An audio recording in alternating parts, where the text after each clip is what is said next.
Good morning all of you. आज हमारा second topic complete हो गया है।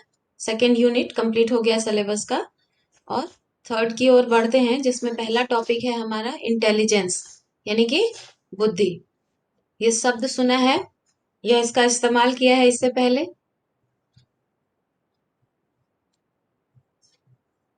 Yes ma'am. क्या सुना है इसके बारे में बताओ, कैसे डिफाइन करते हैं इसको?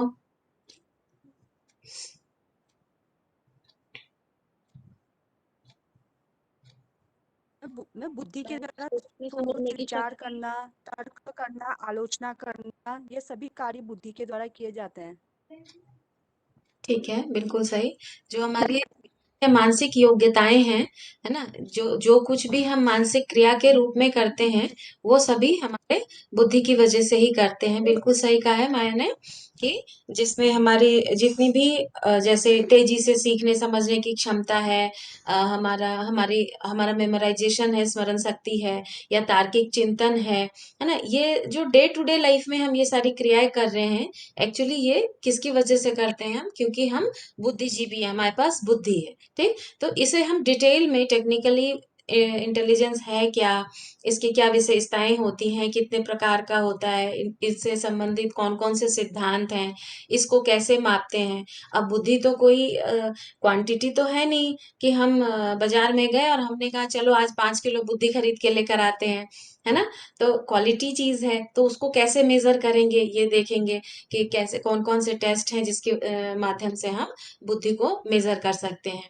साथ में हम इस चैप्टर में हमारी मानसिक आयु क्या होती है, मेंटल एज क्या होता है, क्रोनोलॉजिकल एज क्या होता है, मेंटल कोसेंट क्या होता है, इन सब के बारे में भी पढ़ेंगे इस चैप्टर में। ठीक है, तो पढ़ने के लिए बहुत अच्छी अच्छी चीजें हैं यहाँ पे। तो अभी स्टार्ट करते हैं इसके डेफिनेशन से।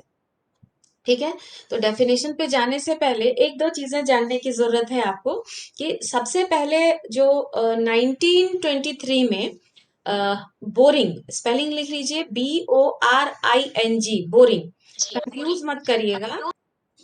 बोरिंग, BORING, बोरिंग ने सबसे पहले 1923 में जो इंटेलिजेंस है उसका एक फॉर्मल डेफिनेशन दिया था।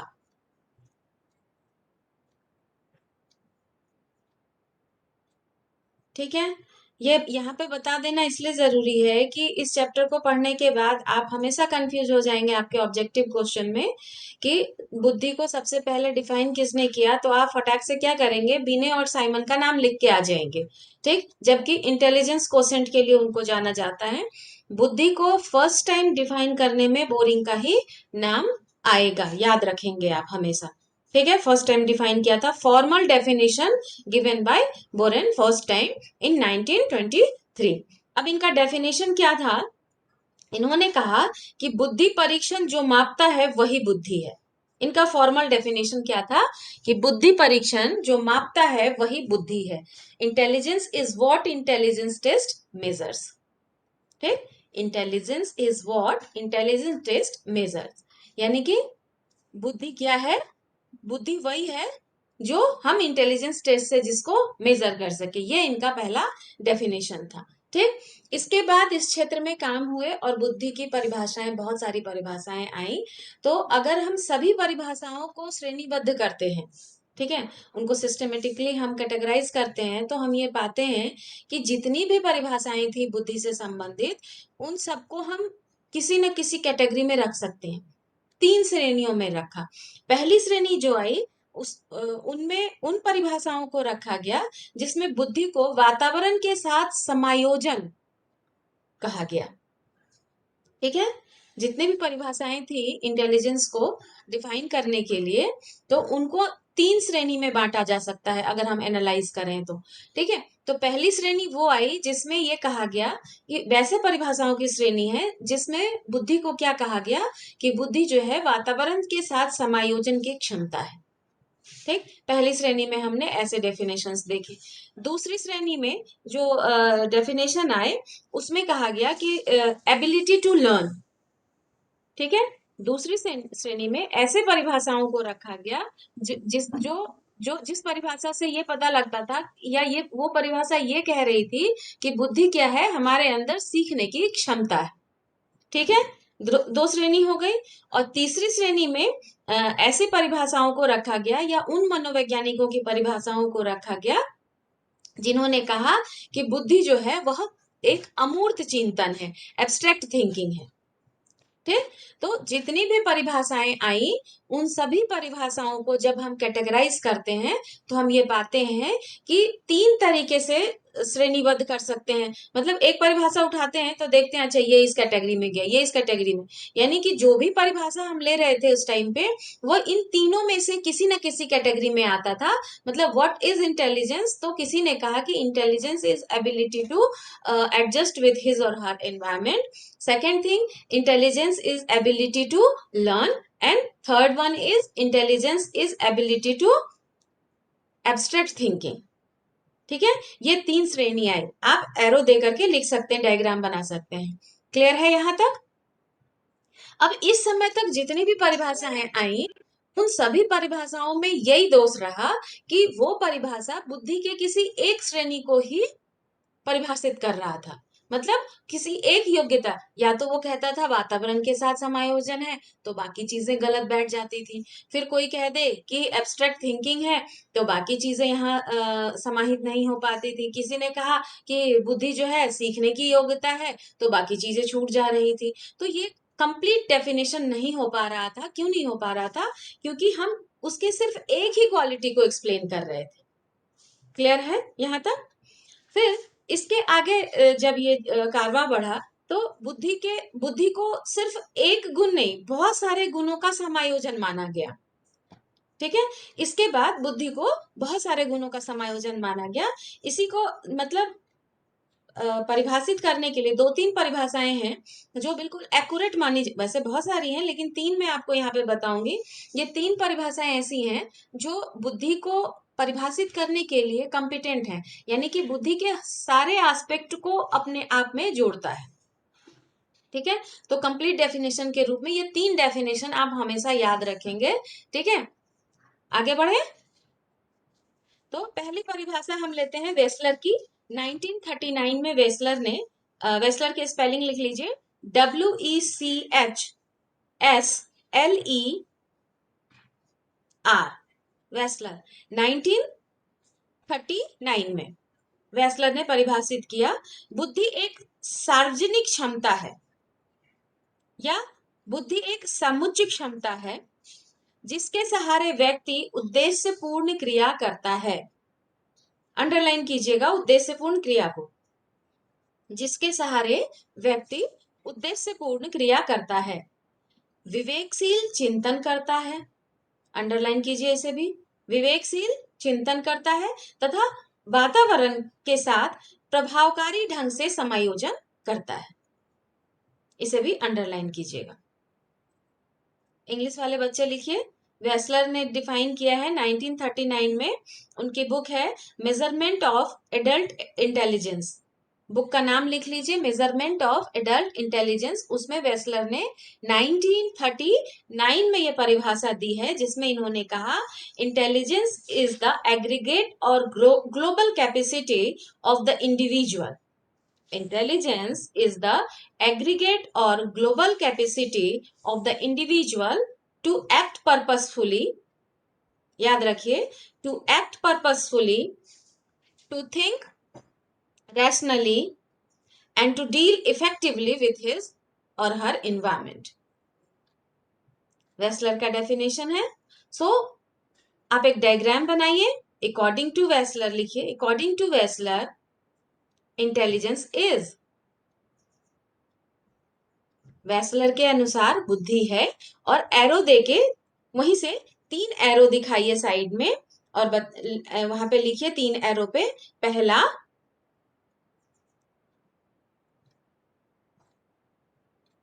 एक्ट पर्पसफुली, दूसरा थिंक रैशनली, और तीसरा डील इफेक्टिवली विथ एनवायरमेंट। वो डेफिनेशन लिखेंगे, नीचे से ये डायग्राम बनाएंगे। और एक्स्ट्रा नॉलेज है बच्चे के पास दिखाने के लिए, तो वहां लिखेंगे कि यह परिभाषा वेस्लर ने 1939 में अपनी पुस्तक किसमें, मेजरमेंट ऑफ एडल्ट इंटेलिजेंस में दिया है। क्लियर हो गया। अब हम आते हैं रॉबिन्सन एंड रॉबिन्सन के डेफिनेशन पे, जो 1965 में दिया गया है। 1965 में दिया गया है, उनकी बुक है the mentally retarded child, the mentally retarded child. इनके अनुसार लिखिए, बुद्धि से तात्पर्य संज्ञानात्मक व्यवहारों, मतलब कॉग्निटिव बिहेवियर, संज्ञानात्मक व्यवहारों के संपूर्ण वर्ग से होता है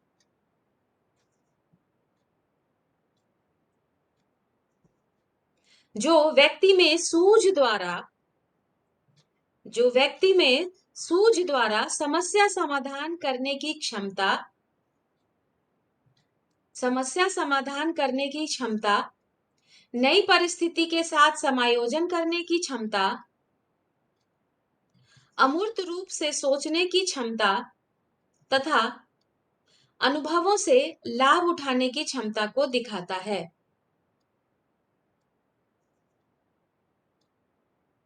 फिर से रिपीट करती हूं, रॉबिन्सन एंड रॉबिन्सन का डेफिनेशन है, बुद्धि से तात्पर्य संज्ञानात्मक व्यवहारों से के संपूर्ण वर्ग से होता है जो व्यक्ति में सूझ द्वारा समस्या समाधान करने की क्षमता, नई परिस्थिति के साथ समायोजन करने की क्षमता, अमूर्त रूप से सोचने की क्षमता तथा अनुभवों से लाभ उठाने की क्षमता को दिखाता है। फिर से इसका डायग्राम वैसे ही बनाइए। रॉबिन्सन एंड रॉबिन्सन के अनुसार बुद्धि है, और ये सारे जो पॉइंट आपको लिखाए हैं एरो दे करके वो पॉइंट लिख दीजिए।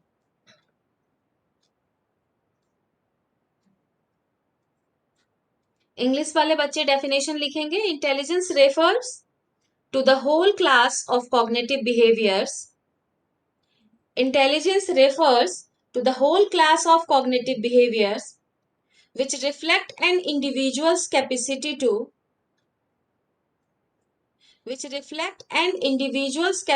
to solve problems with insight, to adapt himself to new situation, to think abstractly, and to profit from his experiences. एक बार फिर से सुनिए इस डेफिनेशन को, intelligence refers to the whole class of cognitive behaviours which reflects an individual's capacity to solve problems with insight, to adapt himself to new situation, to think abstractly, and to profit from his experiences. ठीक, क्या कहा Robinson ने कि अभी पीछे हमने जो definition देखा, वेस्लर का डेफिनेशन, उन्होंने बुद्धि को एक समुच्चय या सार्वजनिक क्षमता कहा, जबकि यहां इन्होंने क्या कहा, बुद्धि को एक कॉग्निटिव बिहेवियर कहा, संज्ञानात्मक व्यवहार कहा।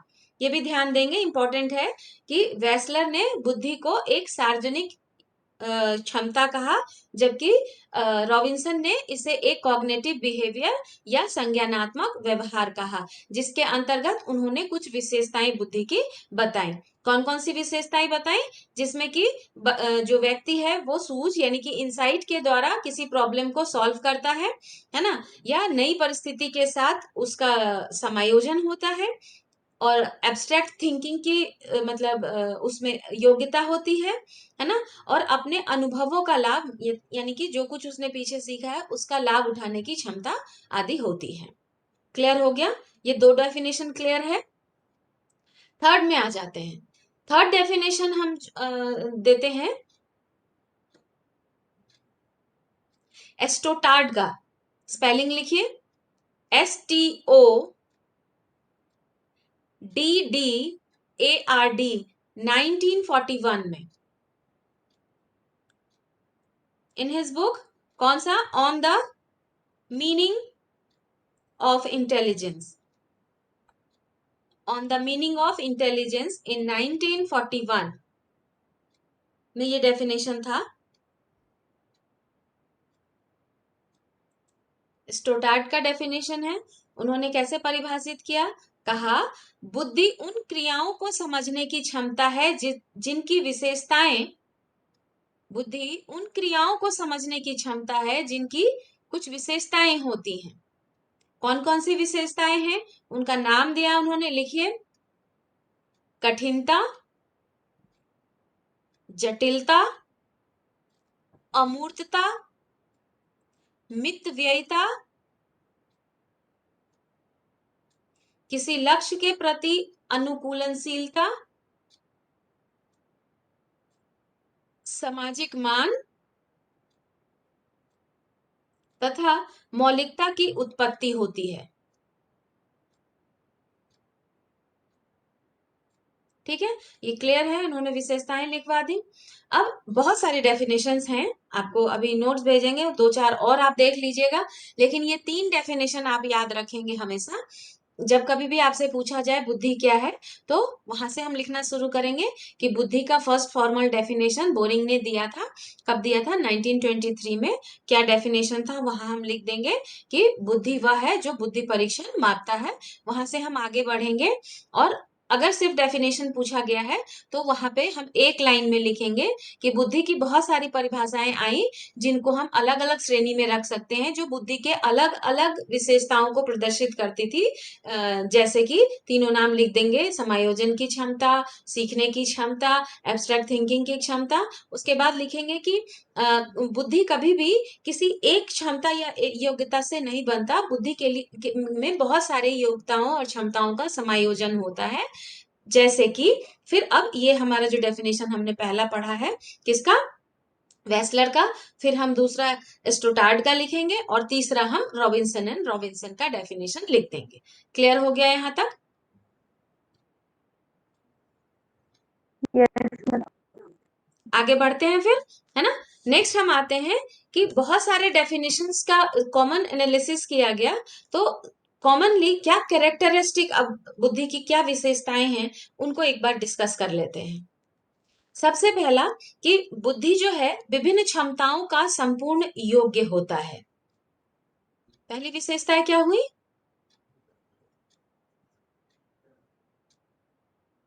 Aggregation of different what, capacities, ability. ठीक है, किसी एक क्षमता को धारण नहीं करता है। मतलब अगर कोई व्यक्ति बुद्धिमान है तो वो रैशनल थिंकिंग भी रखता है, समायोजन की क्षमता भी रखता है, एब्स्ट्रैक्ट थिंकिंग भी है। तो कहने का मतलब है कि कोई एक योग्यता नहीं रखता है, योग्यताओं का एग्रीगेशन है, समुच्चय है। तो पहली विशेषता क्या हो गई, बुद्धि बहुत सारी विशेषताओं का क्या है, विभिन्न क्षमताओं का संपूर्ण योग्य है। ठीक है, यानी कि कई प्रकार की क्षमता बुद्धि जो बुद्धिमान व्यक्ति होगा उसमें पाया जाएगा। पहली विशेषता क्लियर हो गई।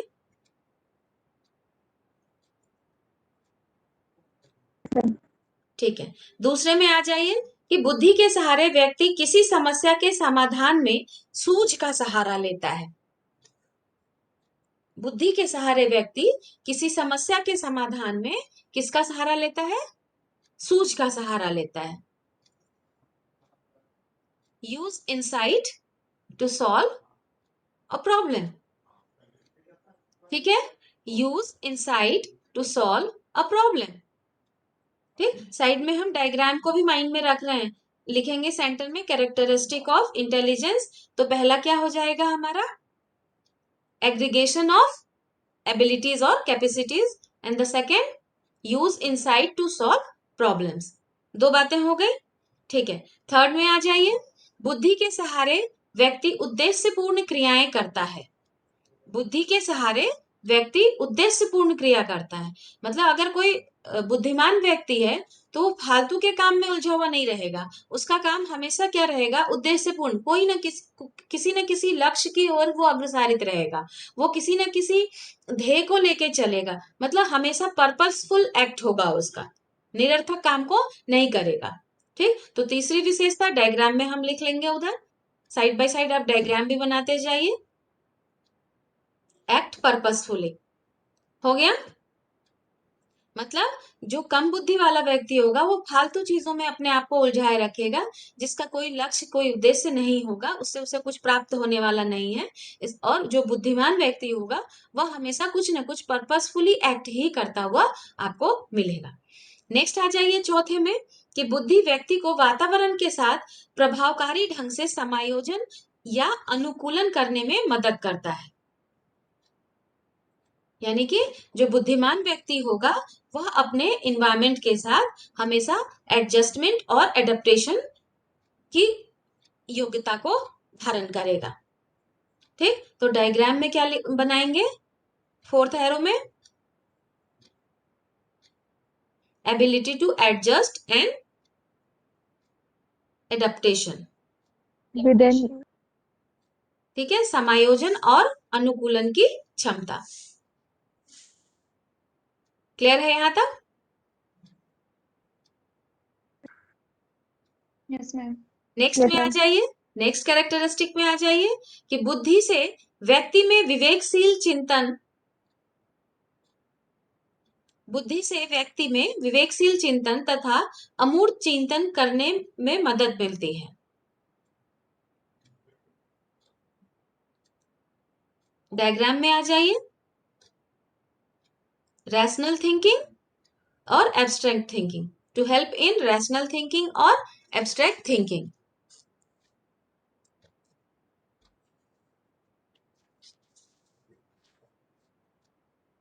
ठीक है, नेक्स्ट पॉइंट पे आ जाइए, कि बुद्धिमान व्यक्ति प्रायः जटिल एवं कठिन कार्य को समझकर करते हैं।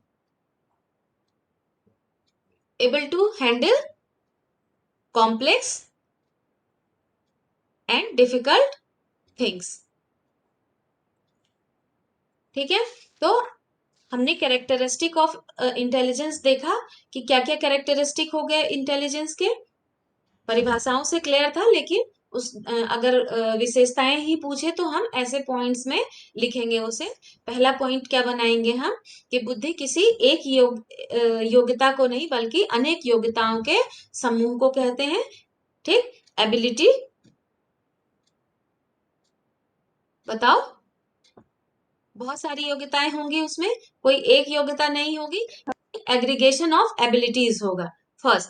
सेकंड क्या आया हमारा, कि वो हमेशा पर्पसफुल एक्ट ही करेगा, है ना, अननेसेसरी काम नहीं करेगा, उसका एक्ट क्या होगा, ऑलवेज पर्पसफुल होगा। दूसरा क्या कहा, कि वो किसी भी काम को करेगा तो इंसाइटफुली करेगा, मतलब सोच समझ कर करेगा, बुद्धि विवेक का इस्तेमाल करके करेगा, मतलब किसी भी काम को अनमनस तरीके से और बिना सोचे समझे नहीं करेगा, वो इंसाइट का प्रयोग करके ही करेगा। ठीक है, पर्पसफुल हो गया। नेक्स्ट क्या कहा, कि वातावरण के साथ समायोजन और एडॉप्टेशन की क्षमता होगी अगर व्यक्ति बुद्धिमान है तो।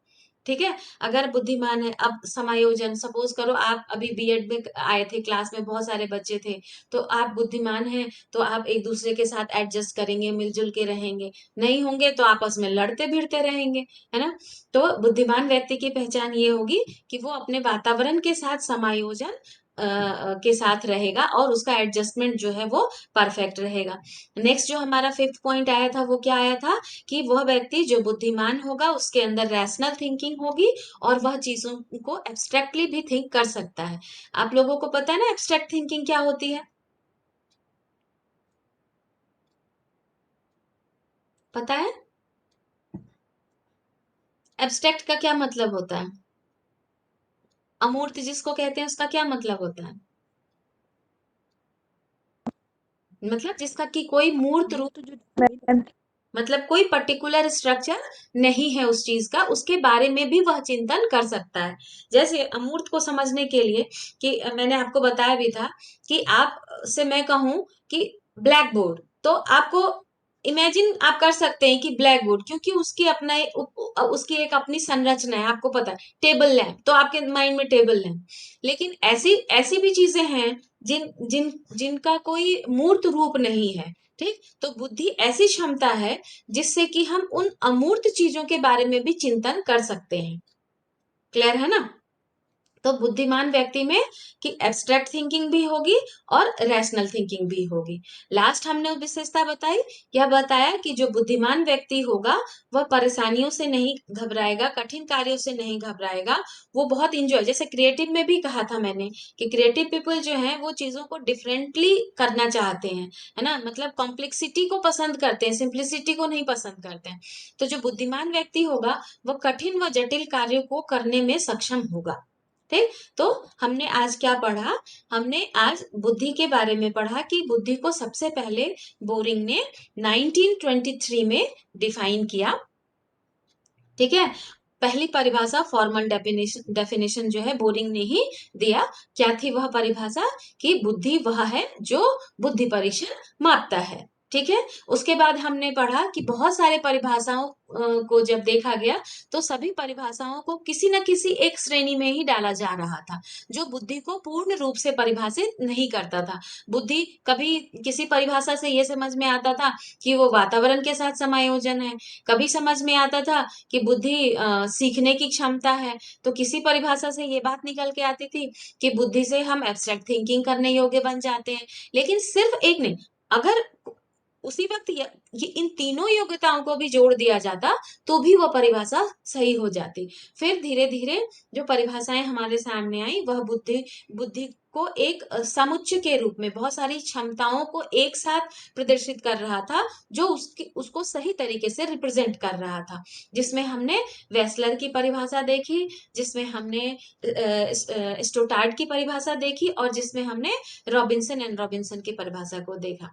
ठीक है, तो जब बहुत सारी परिभाषाओं को एनालाइज किया तो हमने बुद्धि की विशेषताओं को भी देखा। ठीक, कि बुद्धि की क्या क्या विशेषताएं होती हैं। सबको समझ में आ रहा है? किसी को कोई दिक्कत है, कुछ पूछना है? आगे बुद्धि की जो जो सिद्धांत है उसमें हम देखेंगे कि किस तरीके से अलग अलग मनोवैज्ञानिकों ने बुद्धि के प्रकार बताए। किसी ने कहा, जैसे गिलफोर्ड ने कहा कि जो बुद्धि की कुल 150 क्षमताएं बताई उन्होंने।